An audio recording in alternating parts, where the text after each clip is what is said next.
Hello and welcome to your go-to Detroit Pistons podcast, The Pistons Pulse. Co-hosted by me, Bryce of Motor City Hoops and Detroit Bad Boys, a former D1 Hooper and high school coach, current teacher, husband, and father of 3 amazing kids. And I'm Omari for the second, Pistons beat writer for the Detroit Free Press. And we're going to get right into it today, guys. There's no time for anything else. We're going full first-round NBA mock draft plus pick 31 because it is a Pistons podcast, and that's where the Pistons select. And we are joined by 2 of No Ceiling, not even just No Ceiling's finest, NBA draft content's finest in general, Tyler Metcalf, Tyler Rucker. They are on my podcast queue. I listen to them every week, all of that. I don't know who to go with first. Metcalf, let's start with you. How are you doing? Where else can our listeners find your stuff? Thank you for joining us. What an intro. I love it. Excited to be here. Love your guys' stuff. You're just two great follows, and especially for with Piston-centric stuff.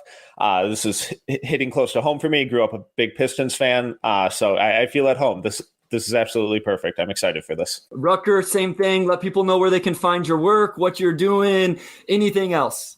No, I'm excited to be on this. Thank you guys for having us. I'm very excited for the Pistons. You know, I got my Bad Boys shirt, had to rep, but this is going to be a good one. Me and Metcalf obviously have been talking on the No Ceilings pod throughout the year about how intrigued we are with the direction the Pistons are going. So I'm excited for this one. Thank you guys.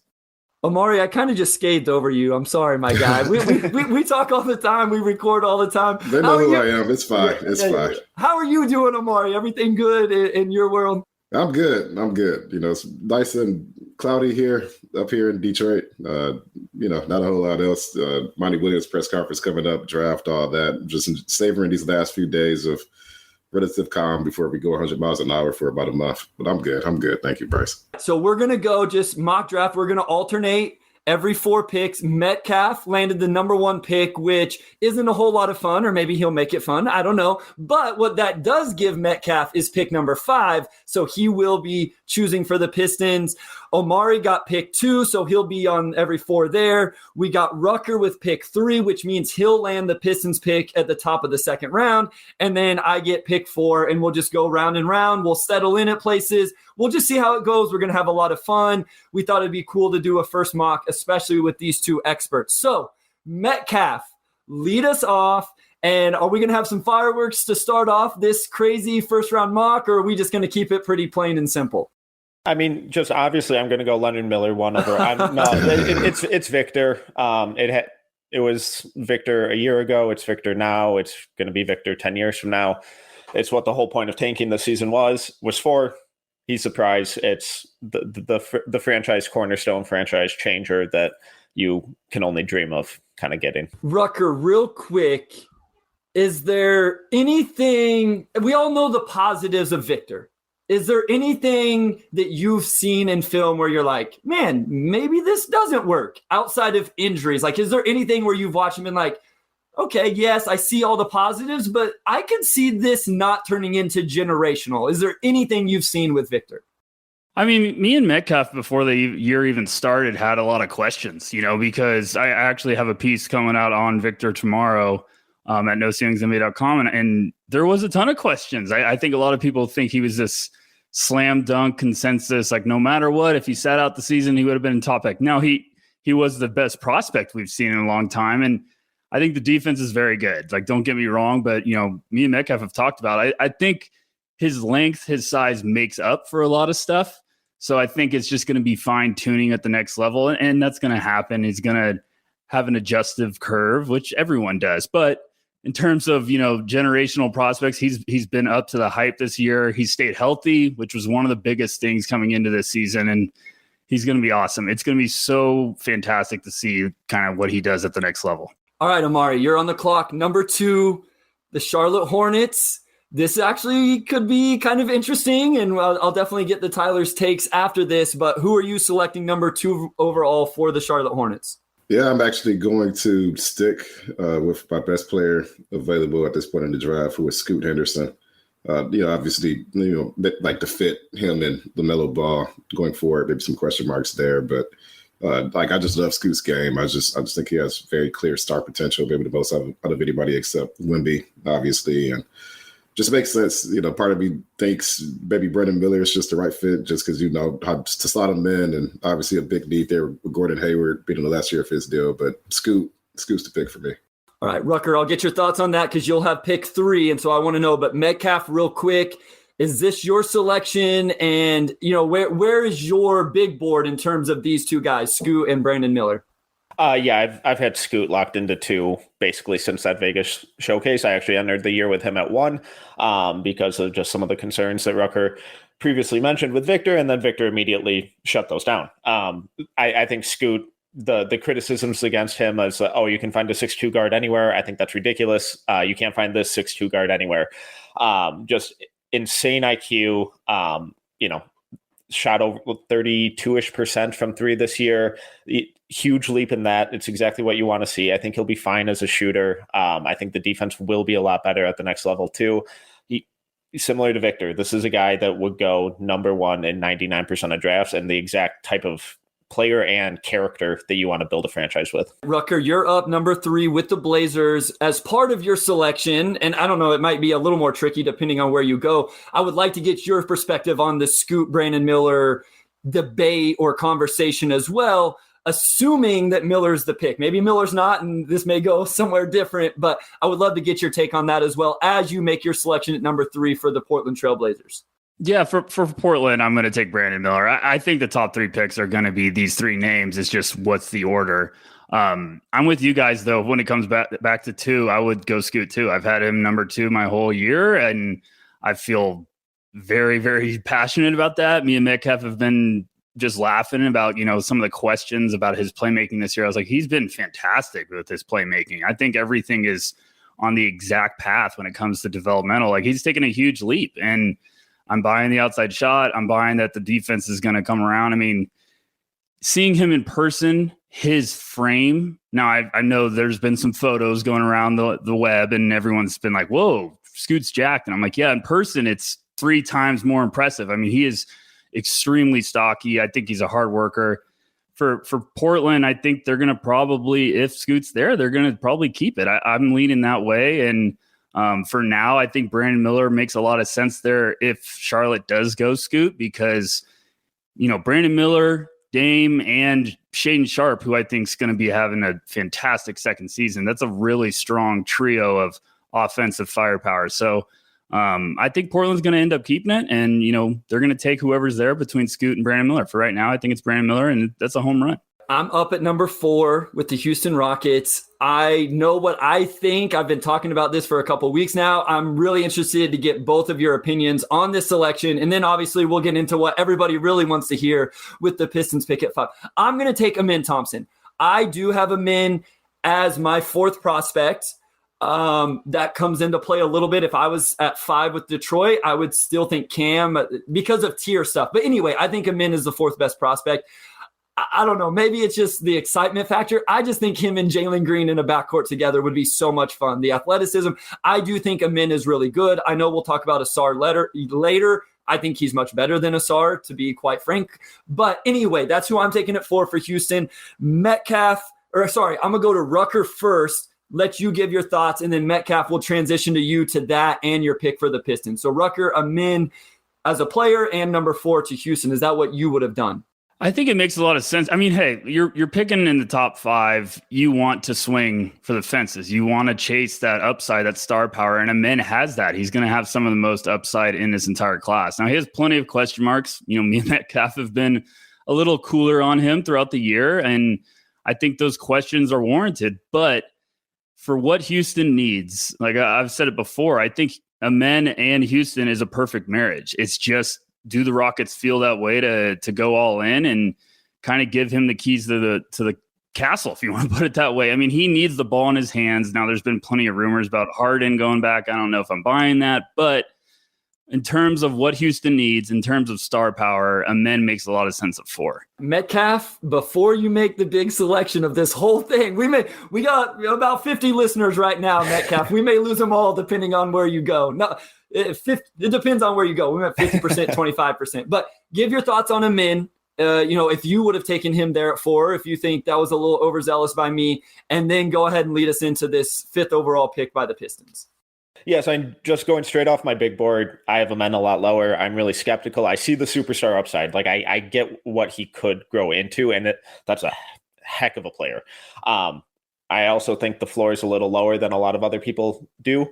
Just looking at like the top 7 picks, Houston's really the only fit that I really like for him, where he can come in and play that point guard role right away. He won't really be asked to do much on-ball scoring, take some of the offensive responsibility away from Jalen Green, let him play a little more off-ball, give Jabari a guy to actually pass him the ball.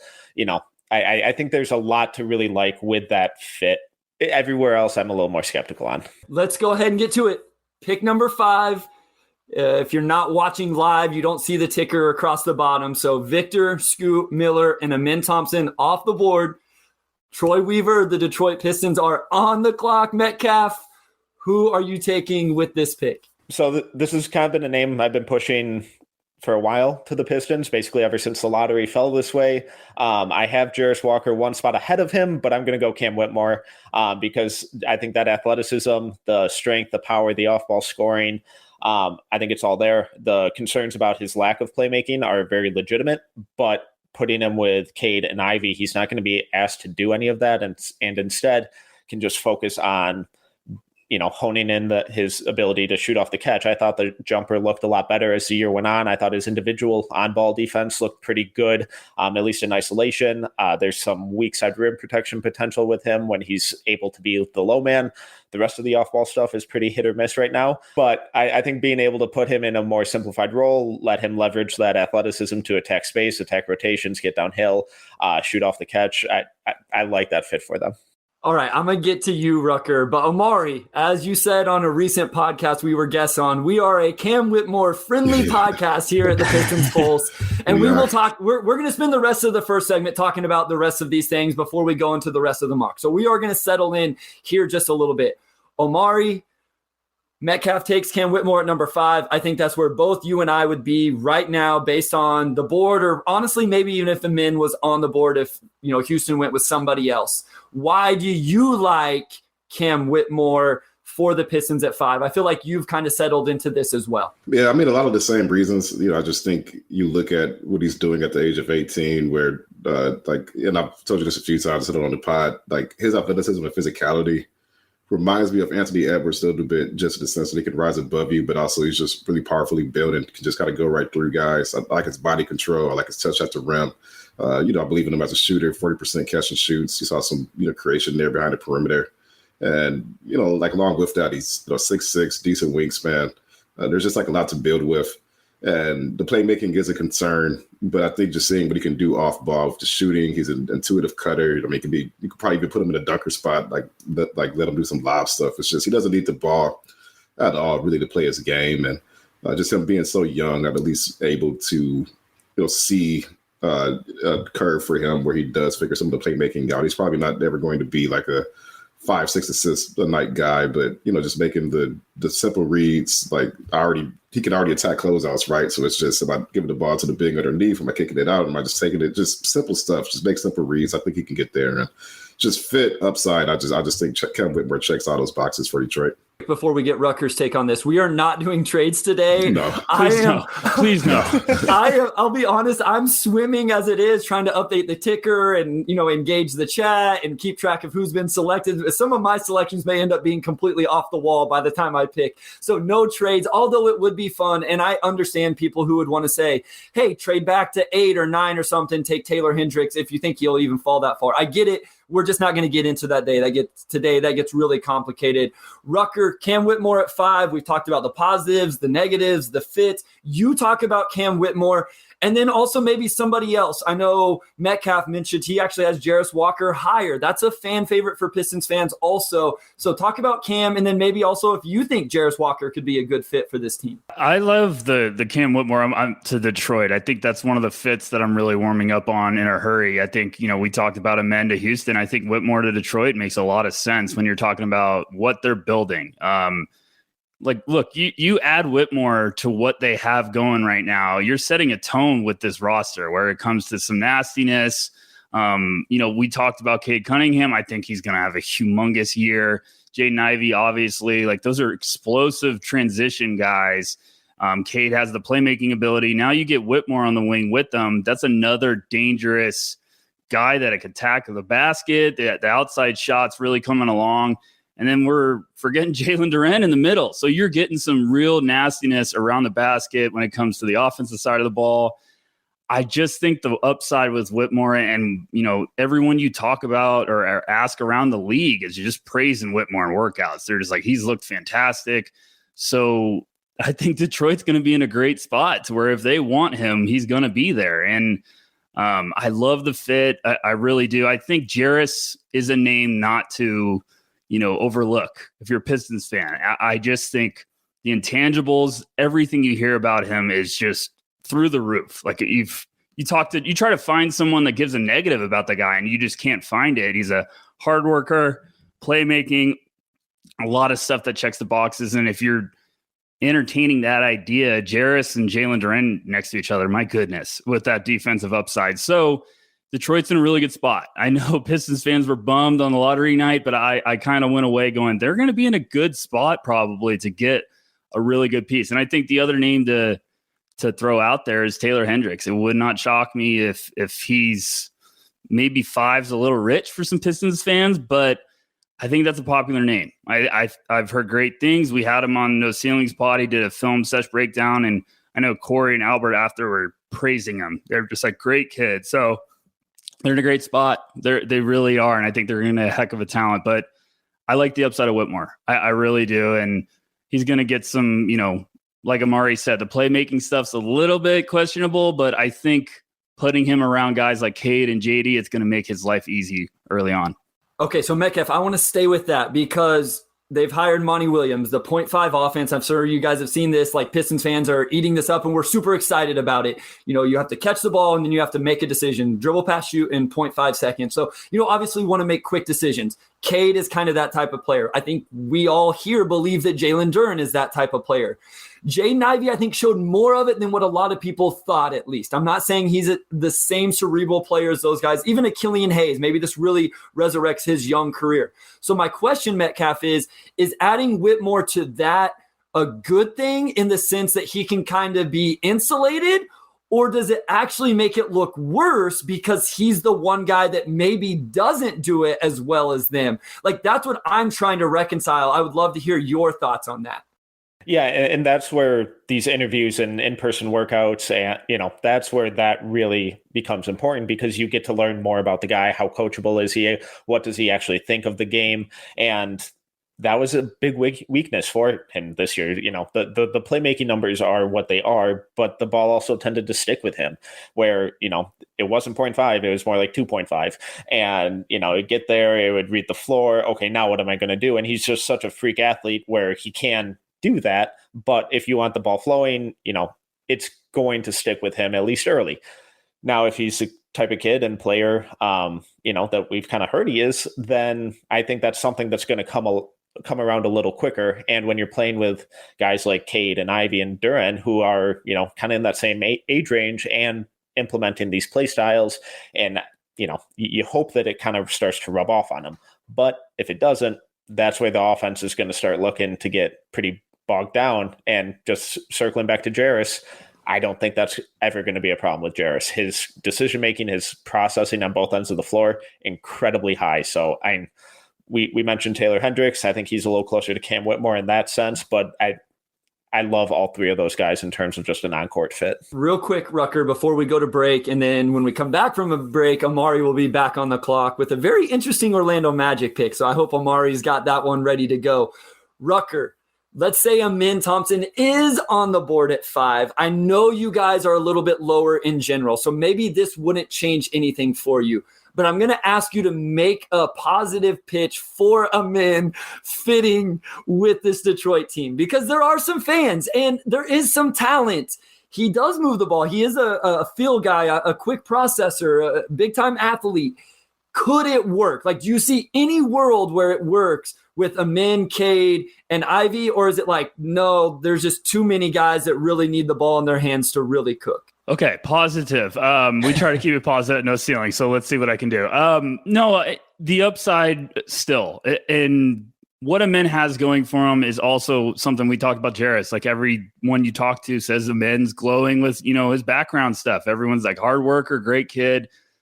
So if Detroit goes that route, it is just an all in, we're going explosiveness. We're going to run up the floor like, a bunch of demons straight out of hell. Like we are just going crazy. And he's got the tools to make it last, but you just have to figure out like, okay, are you playing Amen on the wing? Like, how does that lineup work out? Are you playing him as a 3 and you're kind of just sharing the rock with everyone? And I still think Amen needs to go somewhere where he has the ball in his hand. I think it's just one of those guys that like he needs to be bringing the ball up. He needs to be running it in transition. But if you think that there's another world where he can unlock some off-ball stuff and the playmaking's there, he'd probably be great fit with Monty's mentality of, okay, make quick decisions.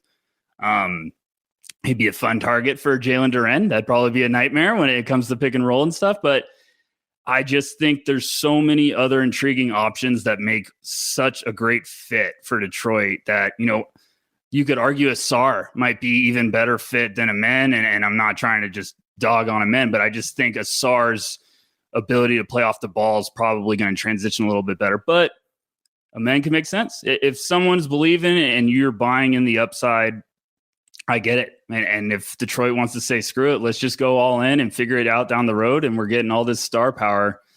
All right, let's see what happens. But it'd be tough. I know Rucker was doing the question I asked, but Omari, did he sell you on it? Because I know we've talked about this, Omari, that we're not real sure on Amen. I think you're even a little lower than me. So I'm not saying what Rucker just said is fully what he believes. I ask him, and I appreciate him trying his best to bring that positivity. Omari, did he sway you in any way that maybe Amen could, should, would work with the Pistons? Just in this draft where there's so many options that are really good, don't need the ball, and you're getting a lot of the same defensive upside and some other things, I'm just not swayed. I just think, Amen, very well he could come in and immediately pop and make a lot of people eat their words. But, for him, I just look at the fact, 6'7" on-ball guy, just very early in his framework as an outside shooter, to the point to where typically players like him, I think a lot of people project, when he figures the shooting out, like he's going to be incredible. And they talk about it with an amount of certainty that I don't have. I just don't have that certainty that he's just going to, keep working and become, this knockdown shooter that opens his game out. I'm not questioning his work ethic. I'm not saying he can't do it. I'm just saying, typically by 20 years old, players they either have the, tools where they're building on it or they don't. And for him, it's just probably something that's going to come a little bit later. I think the Pistons, you take Amen, and, if he doesn't really start to show that growth as a shooter by the time he's eligible for an extension, you already have Ivy and Cade, and those guys will be extended by then, assuming nothing goes wrong. It's just, there's just better ways to maximize that pick. I just think of this draft, looking at who's going to be available in those spots, I don't necessarily feel like I need to go that route when there are options that are not only safer, but can still have that same long-term upside as well. We got to keep this moving now. We settled in there at number 5 because it is a Pistons podcast, but we are going to get to the rest of the first round, plus 31 at the end. So we're going to go to a short break. When we come back, Omari, you will lead us off with pick number 6 for the Orlando Magic. Back with segment 2, and I have the Orlando Magic here at number 6. They're a unique team in the sense that, they've hit on like a lot of high picks in the last few years, and it seems like they don't have any obvious needs, but they look at the roster and it's like, okay, they clearly need maybe somewhere in that 2-3 range, which Cam Whitmore was the guy. And, he went to Detroit at number 5. Like, he was the perfect fit for me. So I'm actually going to go Anthony Black at number 6. I'm going to go Anthony Black.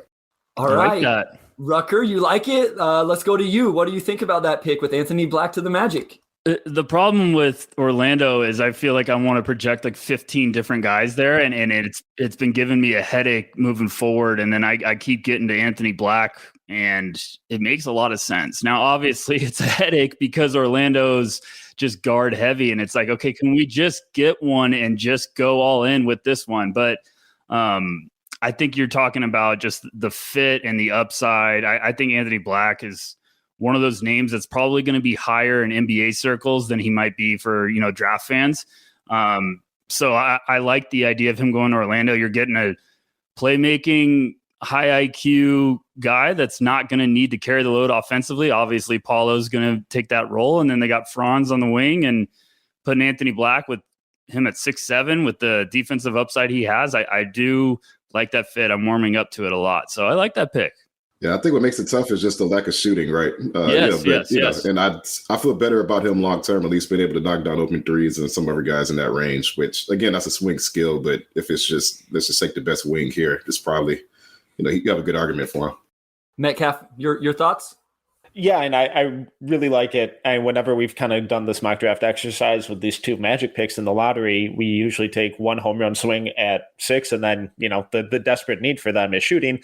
Anthony Black doesn't fill that, obviously, but at 6'7", being, I think he does have the opportunity to be more of a traditional point guard. Put him in there with that defense, the size, the feel, the playmaking. I think, kind of like Mari said, I think he'll be fine shooting off the catch. And, when you get Paolo operating from the elbow, Franz driving and kicking, I think he'll be at least a viable option in that realm, while also being able to just have a really high feel on the offensive end and just kind of run things. So if that hits, and then you add that size, that feel, that IQ, the playmaking with that same combination with Franz and Paolo, there's a lot to really like there.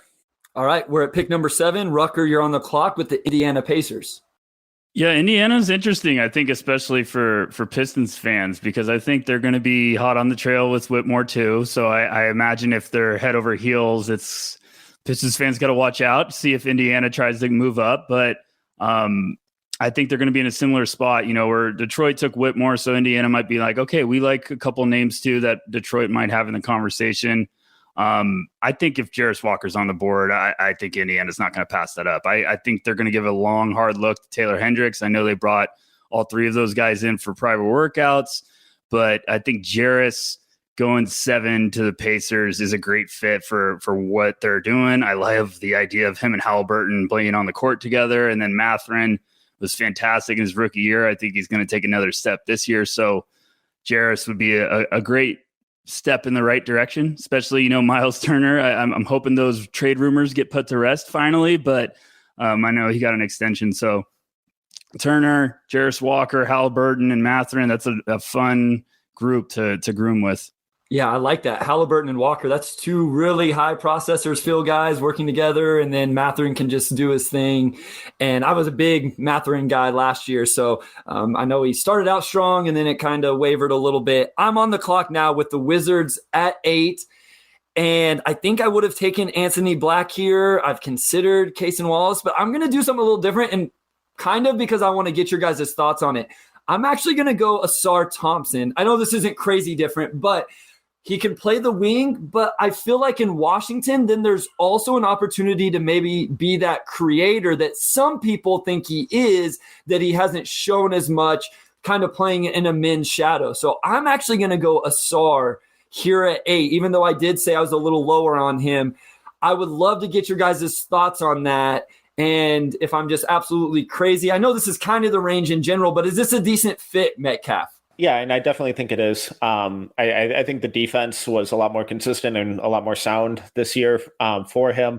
Really high level defensive playmaker and really good hands, especially like making those rotations and swiping down on the roller or cutters, all that kind of stuff. So for defensively, I think that'd be a really seamless fit for him. And then obviously Bradley Beal is going to have the ball most of the time. And I think Asar showed a really high level of cutting and offensive rebounding this year, where he's not just sitting in the corner or sitting above the break, just waiting for the ball to be kicked out to him. He's constantly relocating, moving, finding those open pockets. I have some concern about the at-rim finishing stuff. The shot, I thought it looked a lot better, but again, going back to the touch, I'm not sure how real it is. When you talk about playmaking, though, I don't think he's going to be one of these guys that's ever a primary or secondary creator, but his ability to push and transition, to play make in that area, to drive and kick, to find little interior passes, to keep the ball moving, was really impressive. So he's not the flashy playmaker that his brother is, but as a connective passer, as someone who can keep the ball moving and kind of keep the offensive flowing, he's really, really good at that.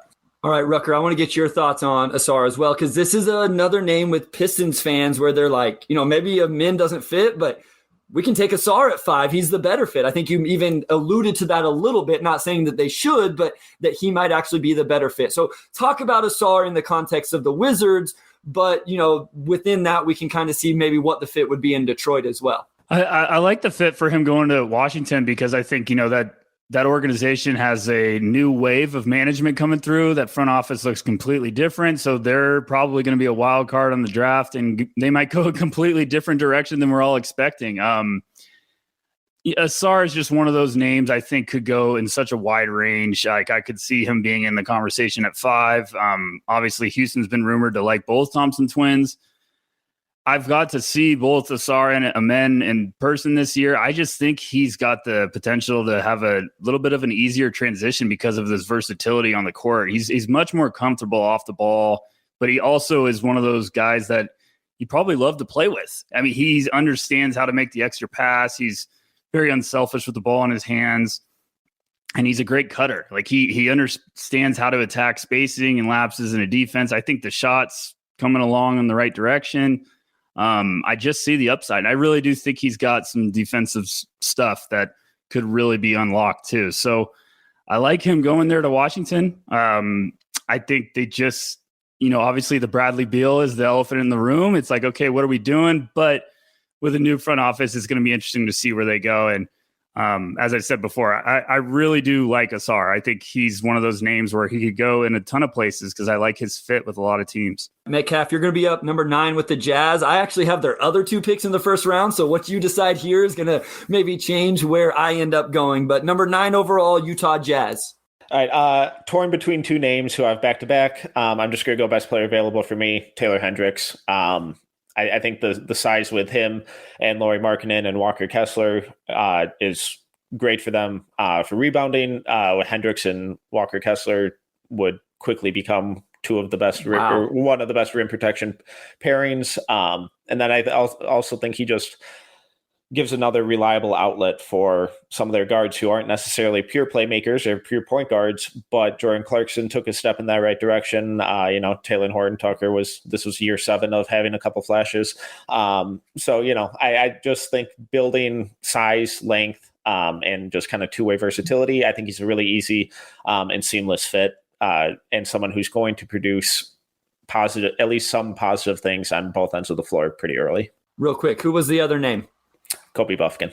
Oh, I love Kobe. I can't wait till we talk about Kobe Buffkin. All right, Omari, you are on the clock. Number 10 for the Mavs fans, if we have any Mavs fans that listen to this, are not going to be happy about that pick. I think a lot of them are hoping Hendricks falls to them at 10. So I'm really, really interested here, Omari. You've got a couple tough selections. Number 10, Dallas Mavericks, Omari.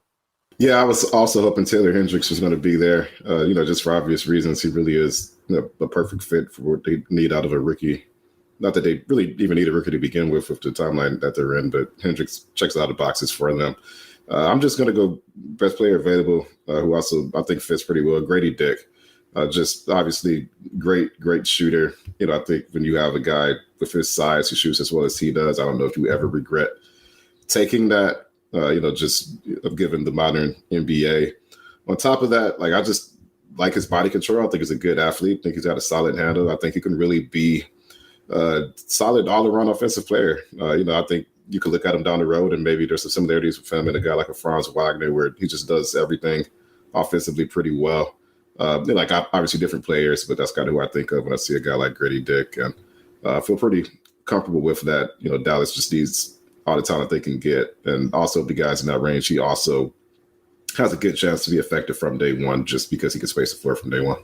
All right, Rucker, I want to get your thoughts on that real quick as well, but then you go ahead and move into your number 11 overall pick with the Magic. Just remember they took Anthony Black, number 6, but quick thoughts on Grady Dick to the Mavs, and then go ahead and make your selection at 11. I like him going to Dallas. I think it's one of those names that, he's had a wide range, but I think some team's going to be very intrigued with, what Omari's saying with just his off-ball shooting. He's a smart player. He's got good size. I think he's a great off-ball movement guy too. I mean, he's just a smart, intelligent player, and I'd love to give Luka some shooting. So I like that pick a lot. I feel like we've been waiting for them to get some shooters around him. So that makes sense. I got Orlando at 11. That's kind of a name I was hoping was going to still be on the board. So, we took Anthony Black at 6. I really just think with one of these picks, Orlando has to get some shooting. So I think I'm going to go Jordan Hawkins of UConn. Yes. I really like Jordan a lot. I think NBA teams are smitten on him. I think it's going to be one of those guys that has the tools to potentially be a dangerous weapon in your rotation. And with Orlando getting Anthony Black, you got some great size as a ball handler and a playmaker. You got Paulo, you got Franz. Now add another wrinkle to the dimension where you're getting this lethal off-ball shooter who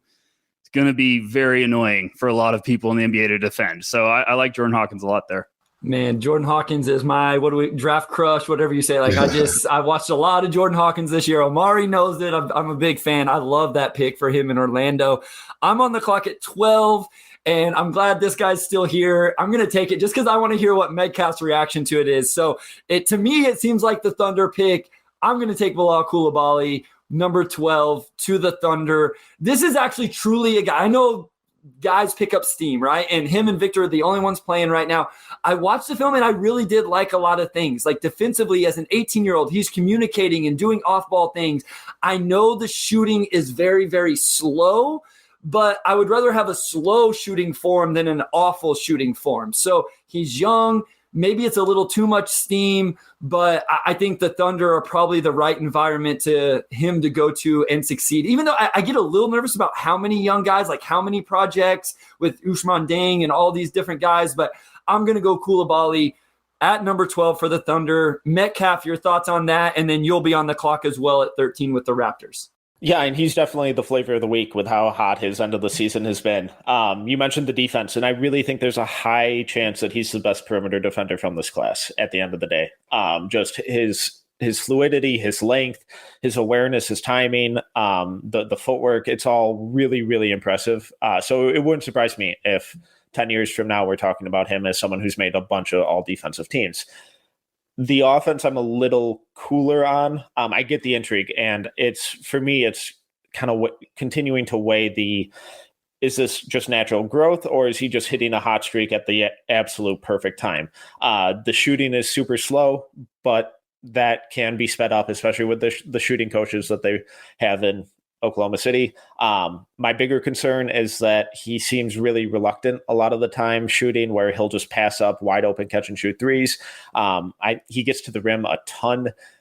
There's no pull-up game to him right now. And that is the bigger concern with the slowness of the shot for me, where it's like, okay, you better be able to knock it down off the catch, because when Giddey and SGA, and Jalen Williams, when they're driving and kicking to you, you have to let it fly.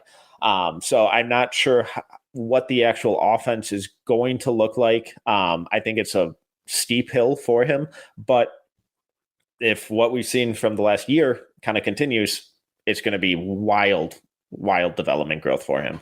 Okay, so at 13 for the Raptors, going best player available, I'm going Kobe Buffkin. One of the best defensive guards in this class, I think. Incredible hands, really good footwork, can get a little jumpy on ball. But the offensive growth that we saw from him this year was absurd. The shot is really beautiful. I trust it off the pull-up, off the catch. Really shifty ball handler, best hesitation move in the country, I think. Really developed his playmaking in that two-man game. And then just his at-rim finishing stuff is truly absurd. I love Kobe Buffkin. I watched a lot of him this year and then just watched him grow, as you talked about. And whenever Jet Howard was out, all of a sudden he flourished even more. That's not a knock on Jet Howard, just saying when he got more room to maneuver. There was a guy, actually I'm really proud of my big board right now, guys, because my tiers, all of that is kind of fit into this. So I'm pretty proud of my big board. There's one guy that's kind of falling, I feel like. And so I'm interested where he goes. And that's why these things are fun. Omari, Pelicans at number 4. I realize like you got some tough ones. I think I got an easy list of teams to select for. Yours is a little tougher. I did that on purpose, of course. Can you and Wes always conspire against me? So yeah, I was going to say this feels intentional, man. Wow. Number 14 overall, Omari, the New Orleans Pelicans. No, this is actually a pretty easy pick for me. I'm going to go Derek Lively the second. I just look at this team and I always think just what's the perfect big to pair next to Zion, and ideally it's somebody who can not only protect the rim but space the floor. And is he doing those things at a high level now? No, he's not. But I just think of somebody who can kind of grow and settle into their game, and he's worked out for teams really well. He just makes sense. I don't think Jonas Valanciunas is their long-term solution there. I know they've taken some centers over the years that just haven't quite panned out. Jackson Hayes, I'm not sure where he is. I'm comfortable making an upside swing with them. I know that when Zion is healthy, that they are talented enough to win playoff games, but it just hasn't come together for them from an injury standpoint. And I just don't think they necessarily need to look at this draft and say, let's try to find another Herb Jones. I think you need to take some top end swings and, just still plan for the future. And he checks those boxes for me. All right, Rucker, you're up. Number 15 overall, Atlanta Hawks. Yeah, this one's actually giving me a headache. I wasn't expecting it. There's two names on the board that I think are tumbling a little bit that I would probably say if Atlanta went best player available that make a lot of sense. But I just and that's Keontae George and Cason Wallace. But it's just giving me a headache thinking of like, okay, what are they going to do there with that backcourt already? So I'm going to go in a different direction. I'm going to shake things up a little bit. I'm going to give them Jet Howard. So I'm going to give Atlanta another sharpshooter on the wing, and makes a little bit more sense for me when it comes to playing with Trey and DeJounte. And I just, as much as I love Keontae and, Cason Wallace, and it might make a lot of sense for Atlanta to just say, well, just give us the best player available. I think Jet Howard also makes a lot of sense there. I love it. I was nervous you were going to take Cason because I'm like, man, I feel like Cason is definitely the pick at 16 for the Jazz, especially since we took Taylor Hendricks earlier. So I'm not going to waste anybody's time here. I'm going to take, and I will say, I like Keontae here. I'm a little higher on Nick Smith Jr. than a lot of people, I think, having watched the film recently, but I don't have those guys above Cason Wallace because of the defense. I think he can shoot it. And I don't know, I guess I'm buying into the Kentucky guard thing that he has more than what he's able to show. So Cason Wallace, 16 to the Utah Jazz. Metcalf, you're up with the Los Angeles Lakers at 17. Just based on how much he's fallen compared to where I have him ranked, I just got to go best player available, Keontae George. I think the shooting is going to be so much better than than what the numbers suggested this year. I think when you watch what he did at IMG as a senior, and how much more impressive his percentages were there, the shot diet was completely different, where it's mostly spot up, it's all off ball stuff. And this year with Baylor, they demand a ton of movement and a ton of activity from their guards on both ends of the floor. And he did that. He stepped out of his comfort zone this year. There's a lot more playmaking to his game, a ton more off ball movement. And I thought the defense was way better than I expected it to be. So I think there's some playmaking chops there, but with the Lakers in that more off-ball role, I think the shooting numbers are going to improve, and then he's going to kind of be able to provide some second side creation for them. I think the Lakers would be really happy with that selection. You get Keontae George, who can get buckets. Omari, 18, Miami Heat. Who fits Heat culture that is left on the board? Yeah, I'm going to go Jalen Hood-Schifino, just big all-around guard. The Heat probably need a big, but also I just think when you have an aging team and you're still probably in win now mode next season, just get best player available. And I think he's the right mix of come in and help, but also still has a lot of long-term potential. Just good all-around guard, not too many holes in this game. And also just got to look at them with, you have Tyler Hero in that backcourt, you have Kyle Lowry, but you probably still need a little bit of help back there. I know Gabe Vincent and, they have guys playing just really fantastic basketball right now, but I'm just best player available. And to me, he is a player that, his draft stock's rising now. He could easily go in the lottery, but, if he does fall this late, teams will probably wonder why they allowed him to go that late in the draft. So I think that's just the most logical pick for me here. Jalen Hood-Schifino. All right, Rucker, you got the Warriors, another really interesting one. I'm curious to see where you go with this one. Yeah, they're going to be very interesting. I think the Warriors are going to have a very fascinating offseason, especially with Bob Myers out the door. I think they could go upside, but I think recent history has shown maybe they might try to get someone that projects to come in and help a little earlier than expected. So I'm going to go Colby Jones here at 19. I love Colby Jones. I think he's got one of those games that's just versatility on both sides of the ball. The outside shot took a big step this year, and I just like how smart of a player he is on the court on both sides. So I think him ending up in Golden State would be a win for both sides. I'm up at 20. This will be our last pick before we go to break, and I'm struggling with this one a little bit. I wanted to give him a big man, but I don't know that I have the Houston Rockets. I don't know that I have anybody high enough quite yet. James Najee is a name that I've kicking around, but I think I'm just going to go best player available. And for me, that's going to be Bryce Sensabaugh. I don't know how this is all going to work out, but he can score buckets. I don't know. We took him in earlier. I took him in earlier. I shouldn't say we. So you have him in, you have Jalen Green, and now maybe you have Sensabaugh, Jabari Smith. I don't know how much defense is going to be played, but they may score a whole bunch of points. Maybe Ime can coach him up. So I am going to go Bryce Sensabaugh with the 20th pick. And then we are going to take a short break here, Omari. When we come back, Metcalf will be on the board with number 21 overall, the Brooklyn Nets. All right, we are back with segment 3. And Metcalf, go ahead. It's back-to-back picks with Brooklyn, actually, here. I'm going to go next. So your pick might set the tone for me a little bit. Curious to hear where you go here with number 21 with Brooklyn Metcalf. Yeah, I'm going to kind of take a bit of a home run swing with the name that Bryce just mentioned, James Najee. I'm going to add some defense, some rim protection, some athleticism, and some size to this Nets roster. We saw how much they struggled against the 76ers. Obviously, Joel Embiid is Joel Embiid, and everyone's going to struggle with him. But they didn't really have any bodies to even just throw at him to slow him down after Nick Claxton. I think Najee has the potential to be one of the best defensive players from this entire class. Incredibly young, and how polished he is as a defender is really, really impressive. Metcalf, should I have taken him at 20 for the Rockets? Should I have done that? No, because it made my pick at 21 so much easier. I do like the idea of Najee with Houston a lot. The pairing of him and Şengün would be interesting, but and Rockets fans might be scarred from the lack of development from Usman Garuba. I really buy into what Najee shows. The offense is non-existent right now outside of offensive rebounds and rim running, but as a defender, I think it's just such a reliable baseline that he provides.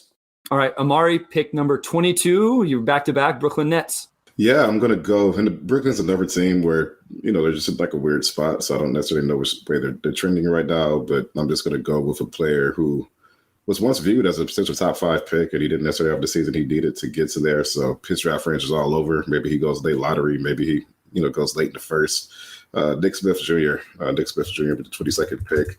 I think he is, even though the numbers weren't there last year and he battled some injuries, he is an eye test guy. I mean, he's just extremely shifty with the ball in his hands and get downhill. Like, I buy into him as a shooter, secondary playmaker. Competing on defense, just the efficiency really wasn't there last year, and it's really tough for me to personally justify picking him higher than right here. But if you're Brooklyn, and you could take a little bit of an upside swing on a guy who could be a really good, kind of like CJ McCollum type. If I had to compare him to somebody, I see a lot of shades of his game, and Nick Smith Jr. I'm pretty comfortable with him right there, especially with the Najee at 21. I think you check 2 boxes, going big, and then just getting a small guy who can do a little bit of everything. Rucker, real quick, just your thoughts on Nick Smith Jr. overall. I'm just really intrigued because, like I said, I just did some film on him, so I'm curious what you think. Doesn't have to be the fit with Brooklyn overall, and then you also will have pick 23 with the Blazers, who took Brandon Miller earlier. It's a tough one. I mean, he had one of those years that we've seen it a lot in recent draft history. Like, not every one and done is going to have that awesome year. And Jaden McDaniels was always one of the biggest case studies when it comes to that. He was a potential preseason top 10 pick and goes later to the Timberwolves. That looks like it's worked out all right. So I think Nick just had a nightmare season. I think the fit there with Arkansas is a little overlooked because it was tough. They didn't have a lot of spacing, and obviously with his injuries, he was just trying to get caught up and get back to speed. And I think there's lottery buzz on him. It's fascinating. I mean, everyone you talk about, it's real. So it's going to be probably one of the most interesting storylines on draft night is where Nick Smith goes. Okay, Portland at 23. I could go a number of different directions here. I'm gonna swing a little bit for upside. I know I took Brandon Miller at 3. I know they got Shaedon Sharpe. I'm gonna get another high upside wing, so I'm gonna take Maxwell Lewis. I really, really like him. I think regardless of drafting Brandon Miller, you could get another offensive force that might need a little bit of time to develop, but that's really high upside there for that pick. So I like Maxwell Lewis a lot. I mean, he was first half of the year just on an absolute tear, and the numbers were so eye-opening. A little bit of a late bloomer. I like his offensive skills, so I think if you could get him at that spot, that'd be a great little roll of the dice for Portland. You just crushed Pistons fans' hearts because everybody is wanting him to fall to 31. And everybody that's still watching live with us right now, obviously we're quickly approaching that pick. So we're getting through these other selections. That narrows the list down for the ultimate pick by Rucker at 31. I'm on the clock, 24 with the Kings. I'm going to take my guy, Omax Prosper. I think Omax is really, really good. I know he's another one of these late risers, but he's another guy I watched all year kind of behind the scenes. I don't really have the gumption to go on Twitter and throw these guys out. Dylan Jones was the only one I did that with, but Omax was another guy I tracked all year. I just think Omax is really good. I think he's really good defender. Talk about Jordan Hawkins. I never watched anybody defend Jordan Hawkins better than Omax. And I do think he just kind of has some good off-ball movement, play finisher, those type of things. The shot needs a little bit of tweaking, but it's not awful. So 24, I have Omax Prosper. Metcalf, you are on the clock. 25, can't believe they haven't made a selection yet. Seems like they always have a ton of draft picks. The Memphis Grizzlies. Yeah, so they'll inevitably trade up somehow from this pick into 17 or 16 and get another steal. So I'm looking at the wing for them. Dylan Brooks is, obviously on the way out. I'm kind of torn between two names, Julian Strawther and Julian Phillips. I'm just going to go with Julian Strawther. I think he's getting, for some reason, weirdly slept on. He's arguably the best shooter in this class, insane range. And then this year he showed so much more off the bounce with his ability to get to his spots in the mid-range, get to his floater, get to the rim. I just think I would be shocked if he's not at least a solid role player on offense. And then I think he's one of the best wing rebounders in this class as well. So I know there are questions about the defense. I think he's smart and experienced and big enough where it will eventually get to a place where it's not a glaring negative. And I think the just offensive output is easily going to make up for it. So this is what I feel like is going to happen on draft night. We're going to get to pick 20, and Pistons fans are going to be ecstatic about the wings that are left on the board to take at 31. And then all of these guys are going to start going up. Max Lewis, Julian Strawther, a couple others probably going to go before 31 comes up. And I'm like, man, I want one of those guys to fall. Metcalf, I want to ask you real quick before we go to Omari with pick 26 to the Pacers. Leonard Miller has not been selected by us yet. Are you surprised? Because all of a sudden I'm hearing people talk about him in the lottery. Did me taking Bilal at 12 with the Thunder instead of Leonard Miller, is that the only place he can go in the lottery? Are you that high on him? What's going on? Are we way off here? No, and if you wanted Leonard Miller going top 10, you probably brought on two of the worst guys to do that. I'm intrigued by Leonard Miller. I love how much he grew this year. I didn't think he was even draftable last year. The fact that he went to the Ignite this year and showed the growth and willingness to go from this on-ball role where he could do whatever he wanted with no accountability in high school to this role where, he just had to do the dirty work all of the time was really impressive. So I definitely think there's a lot to like there. I have him in my late first round. I have him at 28 on my board. So this is kind of the range where I'd start entertaining it. I don't get the fit with him with the Thunder really at all. I much prefer Coulibaly there.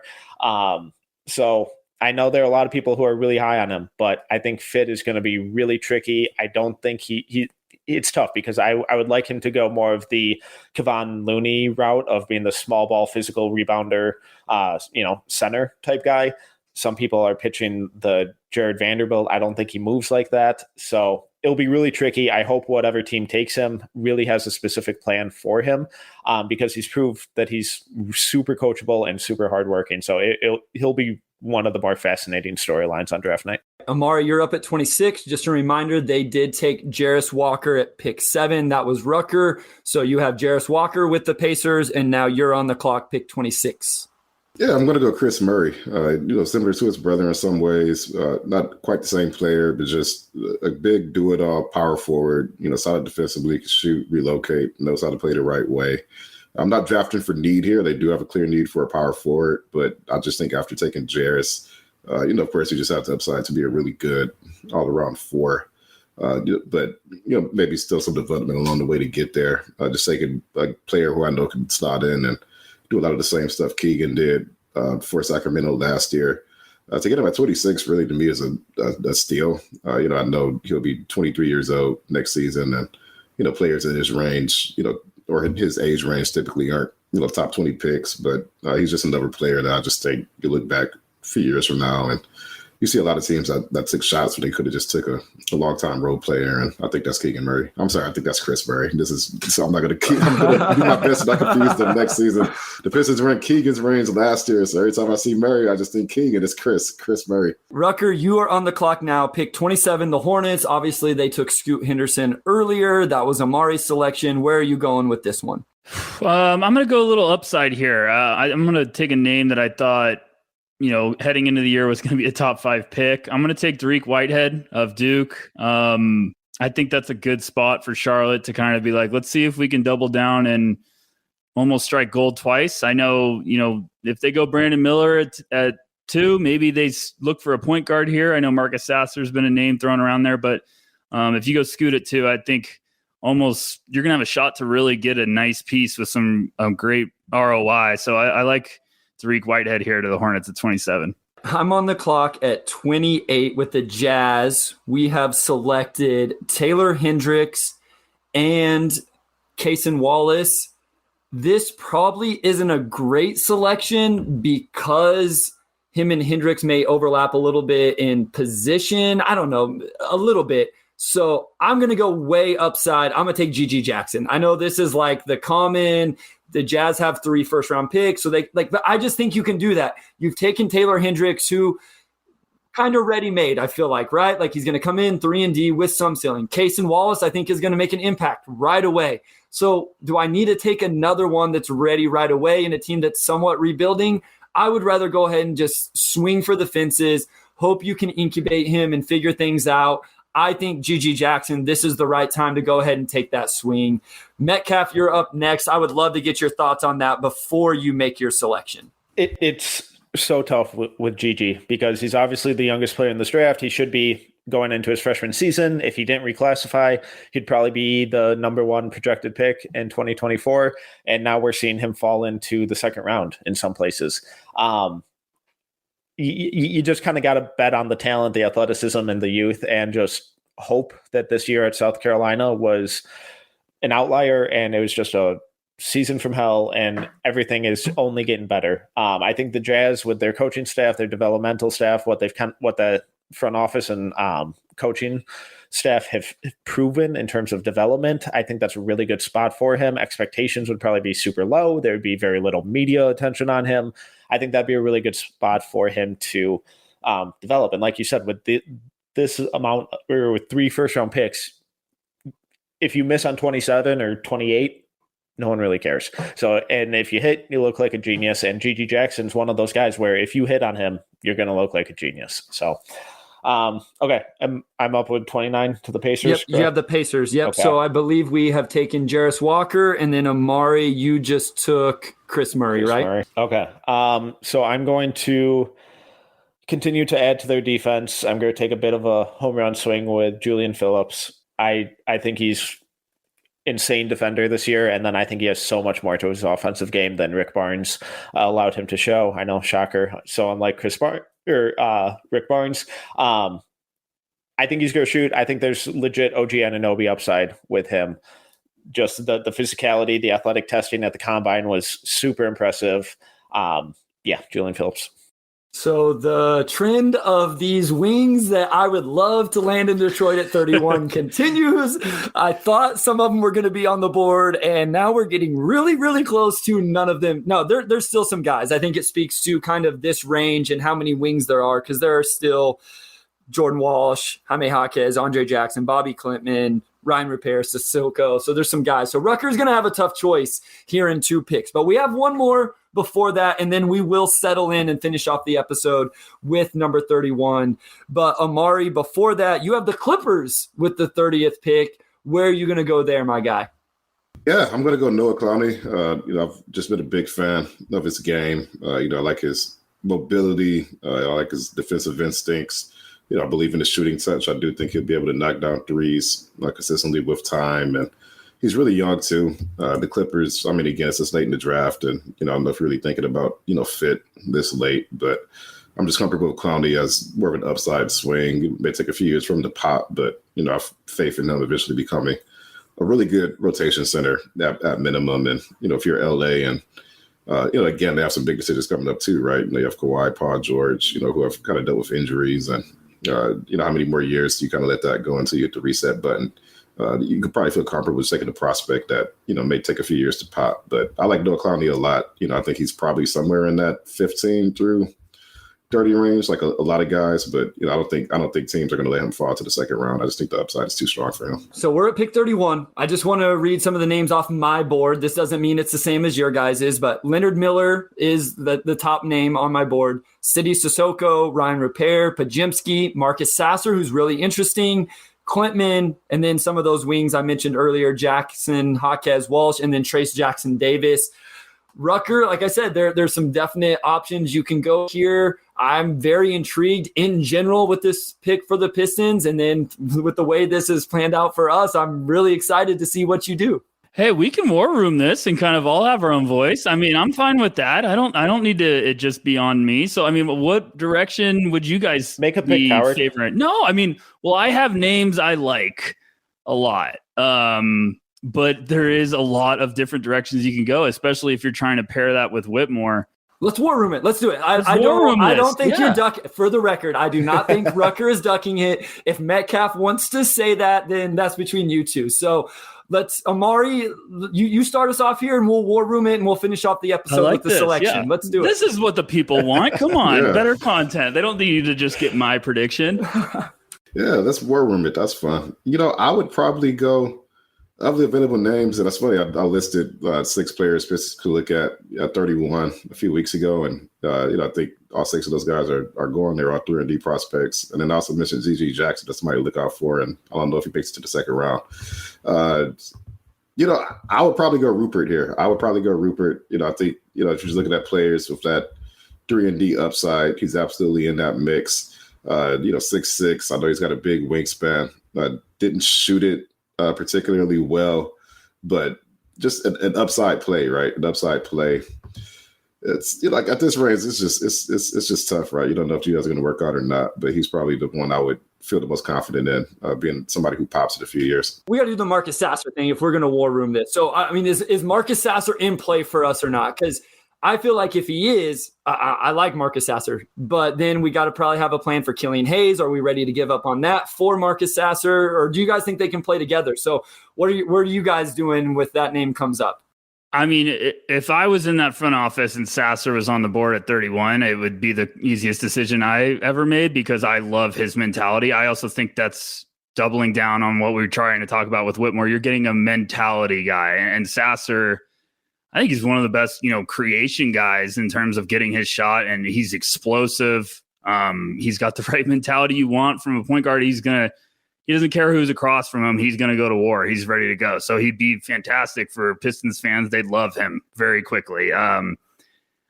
It's just, and I, like Omari said, I like Rupert a lot. I think he's going to be a name that's more popular in front offices than probably the public.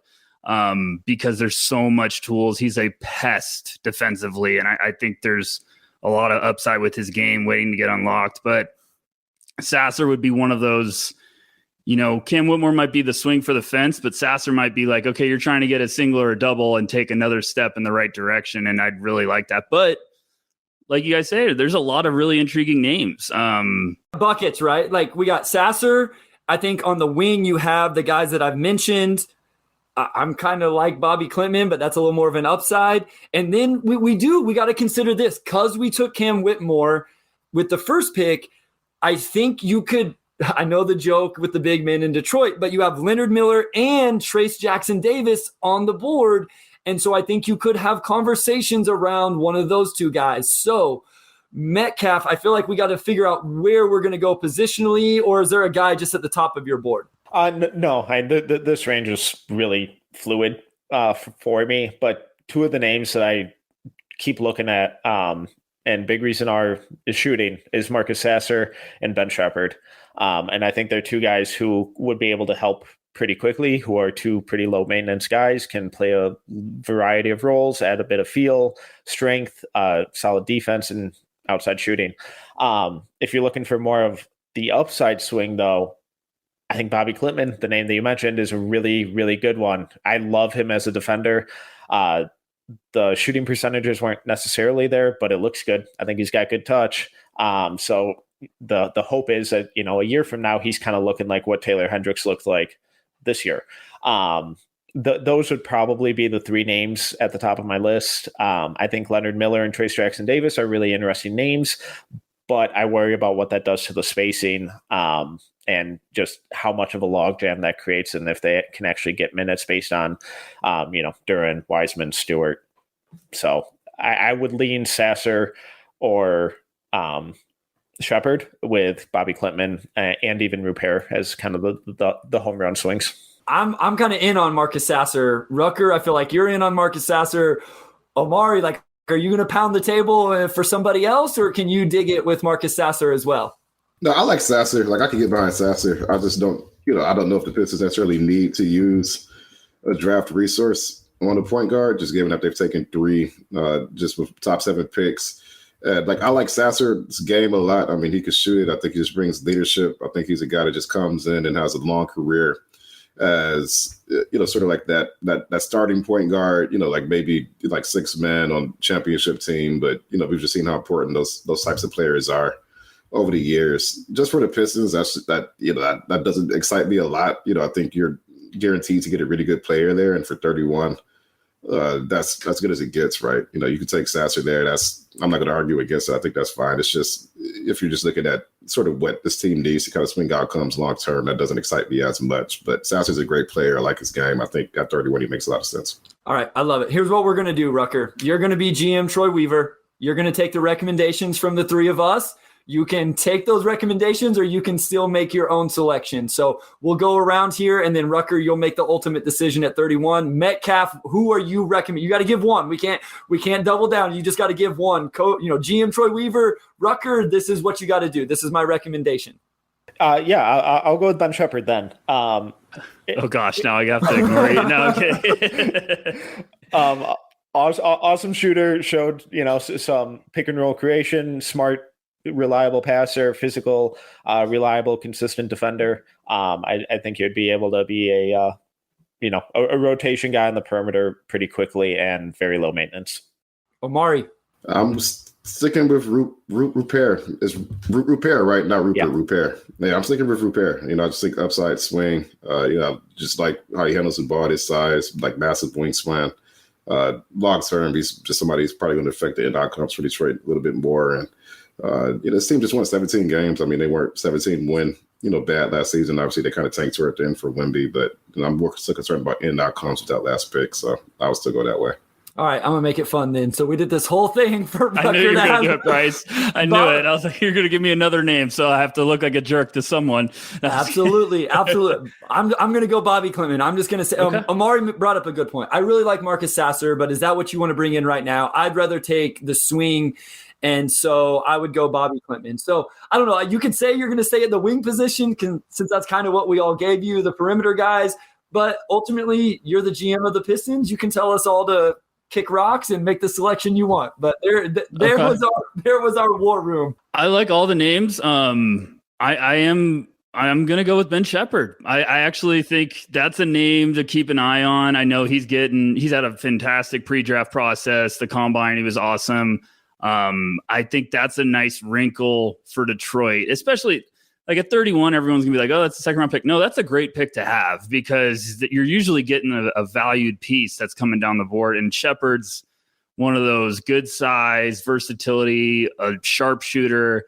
I think with Whitmore as the upside guy that needs that outside shot to develop, now you're getting Shepherd that could come in and kind of give you that floor spacer. And I think another high intangibles, great kid that's probably going to fit in with that team perfect. So I like Sasser, but I'm gonna trust at least Metcalf, I guess. But I liked all of your nominations; they're all good. I think Rupert would be tough. I think Omari's onto something. Rupert would be tough to pass up there if he's on the board. I love it. I can keep getting conspired against every single time I bring on 2 guests and I get conspired against. Usually it's Omari and Wes. For the record, Wes is on vacation in Punta Cana with his wife, so it's understandable why he missed this one. We did miss him. I think we held it together pretty good. Metcalf, Rucker. Guys, No Ceilings is crushing the NBA draft media space. They have been working and grinding, and they've been known, but they have blown up this year, and it's because of the work they put in. You guys just put out your draft guide. Go subscribe to it. Listen to the podcast. Again, it's in my personal queue. You can go read crazy articles and scouting reports, crazy in a good way because of how good they are. I'm telling you, No Ceilings needs to be part of your NBA draft coverage, whether it's Twitter or otherwise. Thank you guys for joining us. Metcalf, Rucker, let them know where they can find you individually or No Ceilings as a whole. Yeah, you can follow me on Twitter at tmetcalf11, No Ceilings NBA across all socials, NoCeilingsNBA.com. We put up at least something Monday through Friday, every day, 100% free. So just go over, subscribe, and then there are links to the draft guide as well, which is $10 if you can afford it. Would mean the world. If not, subscribe to the daily stuff and the No Ceilings NBA Draft podcast, also Monday through Friday. Appreciate you guys. Metcalf said it well. I just want to thank you guys for having us on. This was a blast. We're excited to see what the Pistons do. I feel like you guys are on the right path, and I feel like this could be the draft that really sets them, on the rise. I'm excited for Pistons basketball moving forward. So thank you guys so much for having us on. This was a blast. Hey, thanks so much for joining. I mean, this was a ton of fun. I mean, you guys are a wealth of draft knowledge, and I always have a lot of respect, just for people who just commit so much time to reviewing all these prospects. Just obviously great resource for fans, and just thanks for joining us. Not a good Pistons talk. I think fans of all 30 teams should listen to this pod and learn a little something, because I learned some stuff too. I think it's a deeper draft maybe than I thought, that I'd actually go through and see who's there at 31. So it could be a really fun day for the Pistons for sure. All right, guys, thank you so much. Thank you for everybody listening, watching live. If you're listening on the podcast, leave a rating, review, all of that. We appreciate the support so much. Omari, take it away, my guy. All right. Big thanks to our audio producer, Robin Chan, our executive producer, Anjanette Delgado, and our sports editor, Kirkland Crawford. Also, big shout out to Wes, who was not with us today, but he will be with us next week as we continue draft talk going into June 22nd. So thanks, everybody, for tuning in, and we'll talk to you all soon.